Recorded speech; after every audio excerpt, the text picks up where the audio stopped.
l'amour n'est pas dans le cœur des chrétiens. Je ne parle pas des païens, parce qu'ils sont encore païens. Je parle de ceux qui se disent chrétiens. C'est la haine, c'est la jalousie, c'est la colère, c'est la tromperie. Et cette vie que le Seigneur nous demande de vivre. Quelle était autrefois la vie des chrétiens? Paul a dit, soyez mes imitateurs, comme je le suis de Christ. Est-ce que nous sommes les imitateurs de Paul ou de Christ? Parce que Jésus nous a montré un exemple.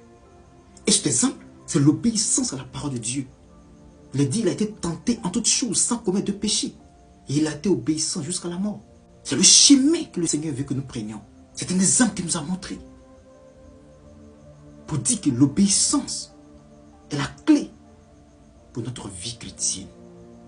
Pour obtenir le salut. C'est ce chemin que le Seigneur nous demande de suivre. Quand nous prenons 1 Samuel 15, le verset 22, il a dit, de tenir tout type de plaisir dans les holocaustes et les sacrifices, comme dans l'obéissance à la voix de l'Éternel.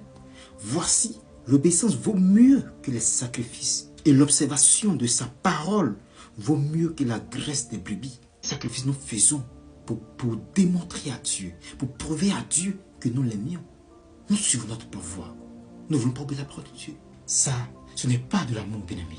Alors, bien-aimé, être chrétien, ce n'est pas sur les lèvres. Être chrétien, c'est une vie en conformité à la parole de Dieu. C'est une vie qui se conforme à la parole de Dieu. Soyons des enfants obéissants. Et soyons des vrais chrétiens. Que le Seigneur vous bénisse.